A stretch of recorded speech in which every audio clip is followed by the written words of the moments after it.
या गावामध्ये नगर नारायणांच्या आशीर्वादाने पावन झालेल्या नारायणगडाच्या पायथ्याशी असलेल्या या गावामध्ये होत असलेल्या गाव चलो अभियान म्हणजे खेड्याकडे चला या अभियानाला मंचावर ज्यांनी आत्ताच आपल्याला मार्गदर्शन केलं ते बीड जिल्ह्याचे भारतीय जनता पार्टीचे अध्यक्ष राजेंद्रजी मस्के, मंचावर उपस्थित या गावच्या सरपंच द्वारकाबाई सानप, शिवमूर्ती सानप, मंचावर उपस्थित आदरणीय सर्जेराव तात्या, सलीम जहांगीर, नवनाथ दादा शिराळे, मुरलीधर बाप्पा ढाकरे, देवीदासजी नागरगोजे, जालिंदर सानप, रामराव खेडकर, डॉक्टर जयश्री मुंडे उपस्थित ज्यांनी आता संचलन केलं त्यांचं नाव मी मुद्दाम राखून ठेवलं, तालुक्याचे अध्यक्ष सुरेश उगल मुगले. मी विचार करायला कोणीतरी जिल्हा परिषद शाळेचा शिक्षकच बोलतोय, इतकी शुद्ध भाषा आणि हा आवाज. मला वाटला तर याला मी कौतुक केलं, मी असं केलं, म्हणलं वाय असले बोलते हे माहीतच नव्हतं मला. त्यांची वेगळीच भाषा ऐकायची सवय का मला, आणि पुन्हा असं केलं तर जास्तच बोलायला लागले. मला आता बस करते, माईक दे माझ्याकडे.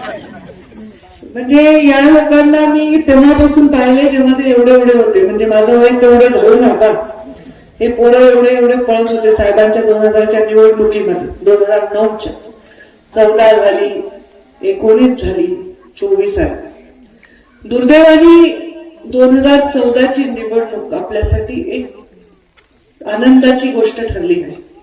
मुंडे साहेब निवडून आले आणि 17 दिवसात आपल्यातून गेले. शपथ घेतल्यानंतर एक आठवडा सुद्धा जगले नाही. याच कौंडूमध्ये अनेक बॅनर लागले असतील, गुड्या उभारल्या असतील, रांगोळ्या काढल्या असतील मुंडे साहेबांचं स्वागत करण्यासाठी, पण मुंडे साहेब स्वागताला पोहोचू शकले नाही. दुःख जुनं झालं, काश्रू येणं जरी थांबलं तरी ते दुखत असतं. वाण जुनं बघा, जुन्याला मुकामार लागला, आभाळाला दुखतंय, बरोबर आहे. तसं जेव्हा जेव्हा आभाळ दाटून येतं तेव्हा मुंडे साहेबांचं नसणं आपल्या हृदयात कुठेतरी दुखत असतं. हे तुम्हाला जेवढं दुखतं त्याच्यापेक्षा कमी मला दुखतं असं म्हणलं तर बरोबर आहे, पण मला जेवढं दुखतं त्याच्यापेक्षा जास्तच काकांवर तुम्हाला दुखतं ही मुंडे साहेबांची किमान. माझा परिचय नारायणगडाचा मुंडे साहेबांनी केला.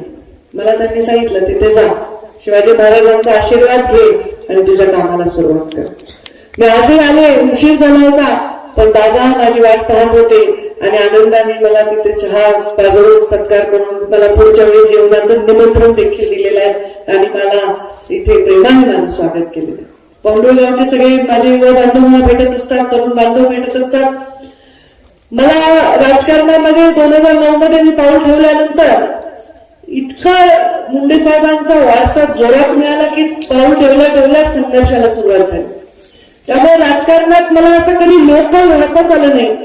एका गावाचं, एका तालुक्याचं, एका जिल्ह्याचं म्हणून सारखं साहेबांनी मला पळवायचं, जा पुण्याला जा नाशिकला जा बुलढाण्याला जा, सगळ्या राज्यभर फिरायचं. आणि मुंडे साहेब आल्यानंतर निवडून मंत्री झाले तेव्हा मला बाबा आता मला रजा द्या, आता मला घरी बसायचं, मला कंटाळा आला, लेकराबरोबर उद्या एवढंसं 1.5 वर्षाचं लेकरं सोडून मी तुमच्या कामाला लागले.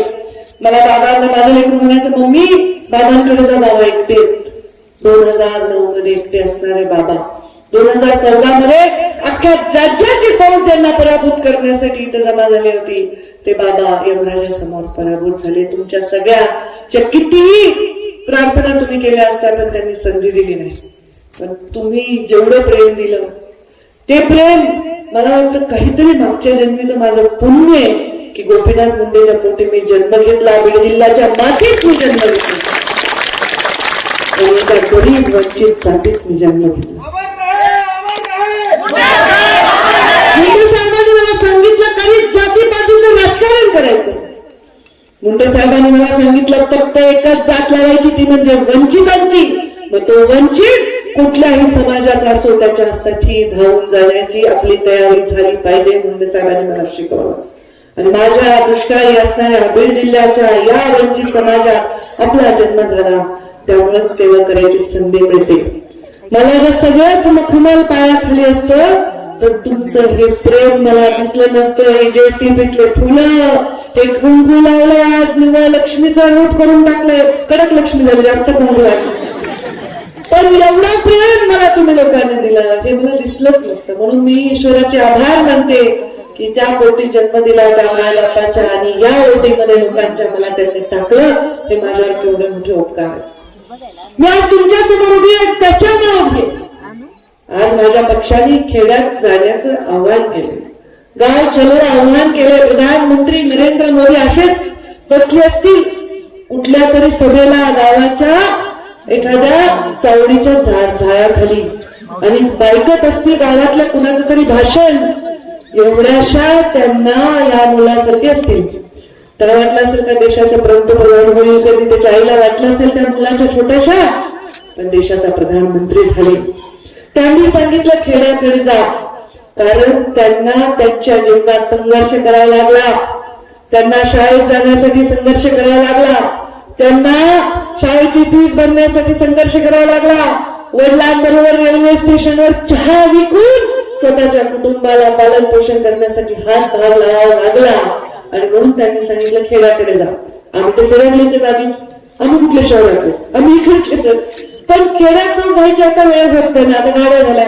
आम्ही आधी लहान असताना, लहान काय मी आता साहेबांच्या 2009च्या इलेक्शन मध्ये जिथं रात्री शेवटची सभा होती तिथंच राहायचं, तिथंच जेवायचं. कधी कधी उशीर व्हायचा पुढच्या गावात जायला, लोक 4 वाजेपर्यंत 5 वाजेपर्यंत, कारण माईक वापरता येत नव्हता, आचारसंहिता होती, लोक जमा असायचे.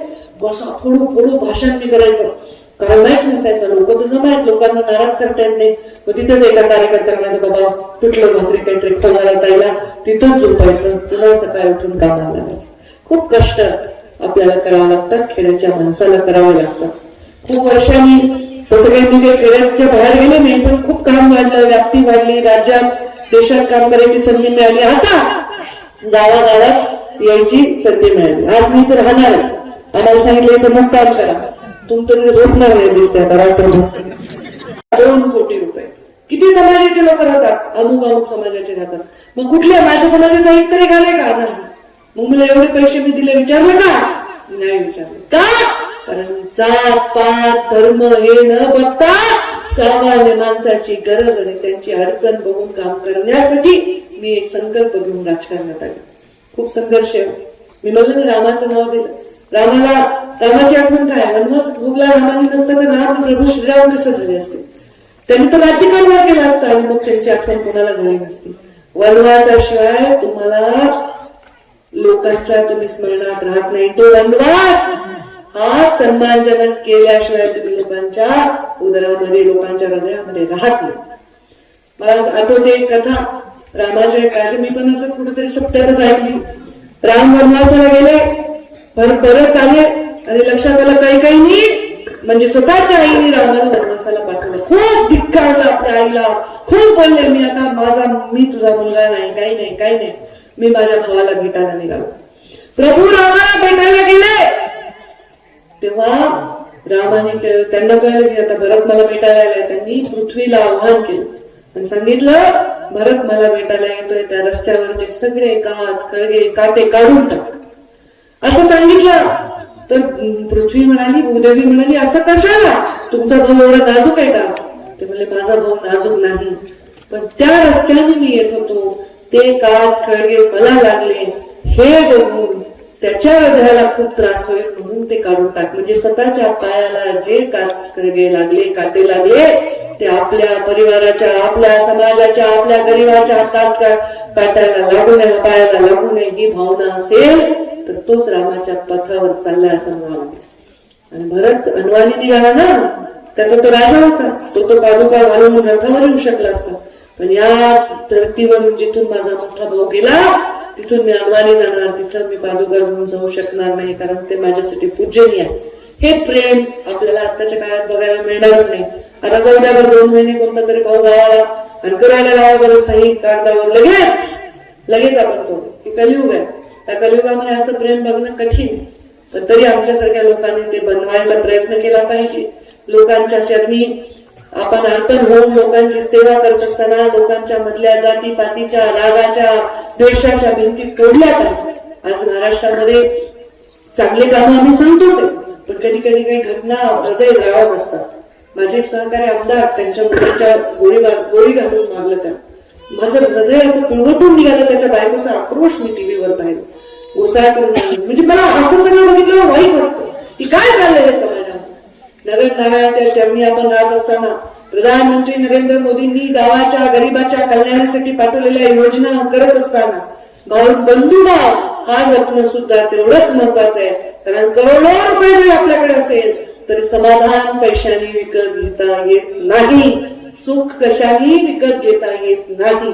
त्याच्यासाठी प्रत्येक गावामध्ये तसं वातावरण व्हावं हीच माझी या निमित्ताने एक निश्चय आहे, हीच माझी या निमित्ताने एक प्रार्थना आहे। आणि तुम्ही सर्वांनी जे प्रेम दिलं, खूप प्रेम दिलं। बघा एवढा उशीर झालाय, थंड आहे बरं वातावरण, एवढंही गरम नाही झालं अजून, आता संक्रांती नंतर गरम व्हायला लागते।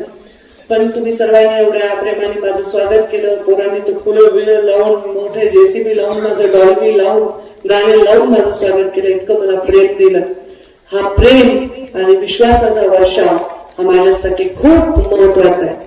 माझ्या संघर्षात तुम्ही नेहमी माझ्यासोबत होतात म्हणून माझा संघर्ष सोन्यासारखा राहणार ना, असं हेच भविष्यात देखील। काय माहिती माझ्या वाट्याला परत संघर्ष आला तर माझ्यासोबत राहणार का नाही, त्यांच्या सोबत राहणार का नाही। माझ्या सांगितलं तुमचे दुःख मला द्या आणि माझं सुख तुम्ही घ्या, माझं तुमच्या प्रेमातच माझं सुख आहे आणि ते प्रेम माझ्याबद्दल कमी करू नका। तुमच्याशिवाय माझं कोणी नाही, हे प्रेम माझ्या बरोबर ठेवा आणि माझ्याकडून जोपर्यंत माझ्या श्वासात श्वास आहे तुमची सेवा करण्याचं बळ मला नगर नारायणाने द्यावं, भगवान बाबांनी द्यावं, हीच ईश्वराच्या चरणी मी प्रार्थना करते। आणि तुम्हा सर्वांना भूक मला लागली, तुम्ही जेवण बसला पाहतो नाही, तुम्हाला जेवले नाही, हे लोक जेवले, माणसं पायांना विचारला आमची घेऊन बसले की नाही। तर चहा माझ्या माऊलीला जेवत नसेल तर जेवा आणि मग मलाही जेव द्या। आणि मी इथं ते सुदेश मुलांनी काही जाहीर केले की 1 तास मी इथं सत्कार स्वीकारणार, मी इथं राहणार आहे। आज जेवण घालणार आहेत ना, सांगा कोण जेवण घालणार इकडून मागून जा चांगलं, पण भूक लागली आता मला, सकाळपासून मी बाहेर आहे, विमान 2 तास लेट झालं, लागली भूक आता मला। आणि मग आता इथं जेवायचंय, तुमच्यावर बसायचंय, 4 गोष्टी करायच्या, गप्पा मारायच्या आहेत। काही टीव्हीवर अशा दिसतात, प्रत्यक्षात कशा दिसतात, तुम्ही आजचा कानात बोलायला ताईने माझा हात धरला, कोणी पुन्हा हात धरला, लगेच ताईने हात धरला, माझा ताईने हात धरला, किती प्रेम आहे हो। काय साहेबांचं गाव मला नाचून ते सारा गाव म्हणताय तुम्ही, किती प्रेम हो। हे प्रेम मोदीजींनी सांगितलेलं काम असं जोड आले। कसं असतंय, माहेरच्या घरी काम निघालं तर वेगळं वाटते, माहेरी काही निघालं कार्य तर आपल्याला गोड वाटतंय। तसं झालं माझं, मोदींनी सांगितलं खड्या खेड्याकडे चला, मला गोड झाला, तेवढ्यात पुन्हा दुधात साखर पडली, मला पावडूला मुक्काम करावं लागलं। कारण या गावात खूप मला दरवेळी मी नगर नारायणच्या दर्शनाला आले की लोक म्हणायचे ताई या बघा सगळं वसूल झालं, मी राहायला चालले तुमच्याकडे, आता म्हणू नका काही नाही, आता म्हणू नका काही नाही। या गावामध्ये मी जेव्हा मुंडे साहेबांच्या पहिल्या लोकसभेच्या काळात या पट्ट्यामध्ये आले, काहीच नव्हतं। मला लोकसभेला 2009ला एका गावातून दुसऱ्या गावात 1.5-2 किलोमीटर जायला सुद्धा अर्धा तास, 40 मिनिटं, 50 मिनिटं लागायचे। खड्डे रस्त्यात नव्हते, खड्ड्यात रस्ते होते, अशी परिस्थिती होती। काही आता राहिले असतील 10-20%। मुंडे साहेब खासदार झाल्यानंतर त्यांनी पहिल्यांदा रेल्वेचा प्रश्न मांडला, प्रीतमताई खासदार झाल्यानंतर तो आम्ही मार्गी लावायचा प्रयत्न केला। आता ते बघा, कुठलं काम सुरू झालं, थोडं उशीर झाला ठीक आहे, पण आपले रूळ आंथरले गेले। आता नॅशनल हायवे झाले, तो एवढे मोठे रस्ते झाले। तुमच्या बहिणींनी, तुमच्या लेकींनी ग्रामविकास मंत्री असताना ग्राम सडक योजना केली गावापर्यंत। आता हे सगळे जनस्वराज आले, आता आज आले असतील, मंजूर आमच्या काळात झालेले, त्या काळात झाले, सभागृह झाले, लाईट झाल्या, सोलार दिवे झाले, गावाचे चित्र बदलले। गावाचं चित्र जसं बदलतंय पण गावाचं नशीब बदललं पाहिजे। गावाच्या नशिबात आपण बघितलं सगळ्यांनी टीव्हीवर, श्रीरामाचं मंदिर झालं अयोध्येत, सगळ्यांनी बघितलं किती वर्ष झाले, 500 वर्ष झाले भांडण चालले, मंदिर बांधायचं। आता मंदिर झालं। त्यावेळी श्रीरामाच्या प्रतिमेचं टीव्हीवर दर्शन घेत असताना आम्ही म्हणलं मामा रामाची मूर्ती किती छान, कोणत्या माऊलीला वाटायला माझंच लेख इतकं गोड। या रामाच्या मूर्तीला म्हणलं प्रभू श्रीरामाचं स्थापना झाली, आता राम राज्य। किती वर्ष जुनं असेल हे रामाचं आपण जे ऐकतोय जीवन 5,000 6,000 7,000 वर्ष राम कृष्ण आज रोज रोज आपण नाव घेतो, रोज रामकथा करतो, भागवत करतो, इथे गावामध्ये सत्य करतो. का बरं राम राज्यच म्हणतो आपण? रामाने राज्य किती केलं? रावणापेक्षा कमी केलं असेल. रावणाने जास्त राज्य केलं असेल रामापेक्षा. रामाने तर वनवासच भरला ना. कोवळ्या वयामध्ये सुकुमार असा रामानी वनवास भरला. पण आपण रामाची साठवण करतो का नाही? रामासारखंच व्हा म्हणतो का नाही? कारण एक आदर्श जगाला घालून दिला आणि त्या आदर्शाचं प्रतीक ते श्रीरामाचं मंदिर आहे.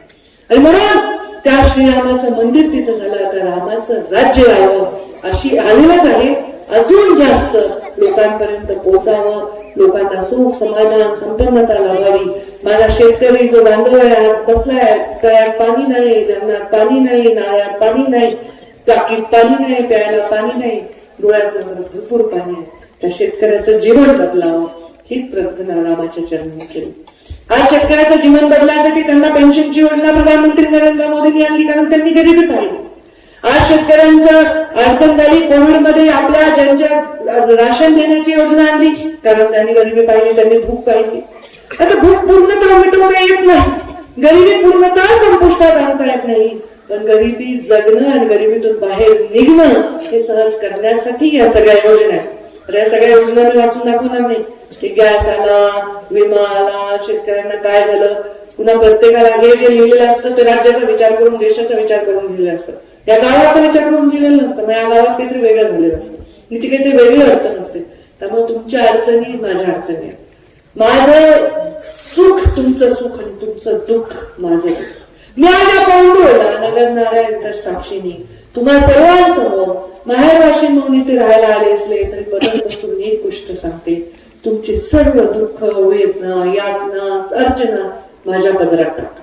माझं सगळं सुख देव करून तुम्हाला मिळेल असं काम माझ्या हातून हो, हेच तुम्हाला सतत तुमच्या मनामध्ये आमच्या ताईचं काय, गावातली आड्याने आमची बाई असेल, आमची आजी असेल, आमच्या लावती, पण माझ्या ताईचं काय, बाकीचं काही असं नका. म्हणजे कार्यकर्ते फोन करते, भांडतात, बाया आम्हाला भांडायला, ताईचं काय, ताईचं काय. पण जेवढे लोक ताईचं काय म्हणतात तेवढं मला आनंद, तेवढं मला शक्ती. मला तुम्हाला मी ताई साहेब म्हणाले लोक मला. ह्याची कहाणी कशी, मुंडे साहेब वारले, त्याच्यानंतर साहेब म्हणून शोधल असं कोणाचं व्यक्तिमत्व होतं ते मुंडे साहेबांचं होतं. त्याला साहेब शब्दाचीच गरिमा वाढायची. साहेब फार सुंदर दिसायचं, त्यांच्यावर जॅकेट सुंदर दिसायचं, चष्मा चांगला दिसायचा, ते रूप त्यांचं असं होतं, लोकांना बघून मन भरून यायचं. मग मुंडे साहेब तर साहेब कुणाला म्हणायचं आम्ही, असा प्रश्न लोकांनी, आमचे साहेब गेले आता आम्ही साहेब कुणाला म्हणायचं. तेव्हा मला टाळकी देशमुखांनी सांगितलं आम्ही ताई म्हणायच्या आधी मला ताई साहेब म्हणायला सुरुवात केली. आणि त्यापासून पूर्ण राज्यात सगळे जण ताई साहेब मी आहे, कारण लोक माझ्या साहेबांना बघतात. प्रीतम ते आहेत, माझं लेकरूच आहेत, लहान बहीण पाठीवरची बहीण लेकरूच आहे. साहेब म्हणण्याचा, ताईला साहेब लावण्याचा तुम्ही जे माझ्यावर काम केलं, ताई साहेब बनायला लागलात, केवढी मोठी जबाबदारी आहे माझ्यावर.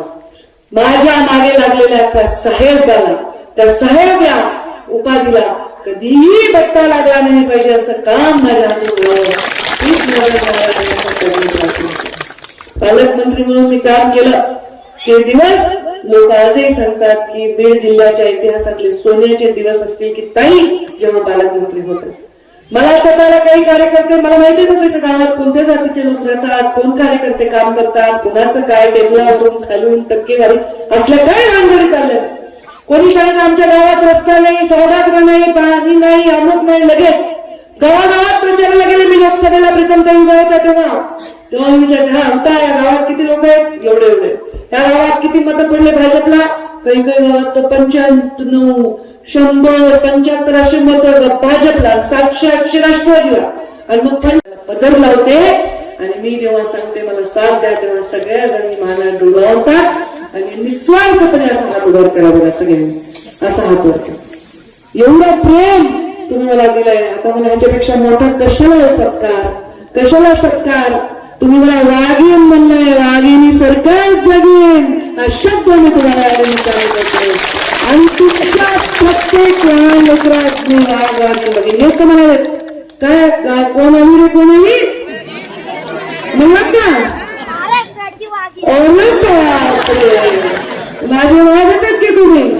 आणि मग पंकजाचा आगे पुढे होऊन तुम्हाला सांगता आता यांना तर अजून मतदानाचा अधिकार पण नाही, ते पण माझ्या बरोबर आहेत. त्यामुळे मला काही चिंता आता वाटायचं काही कारण नाही.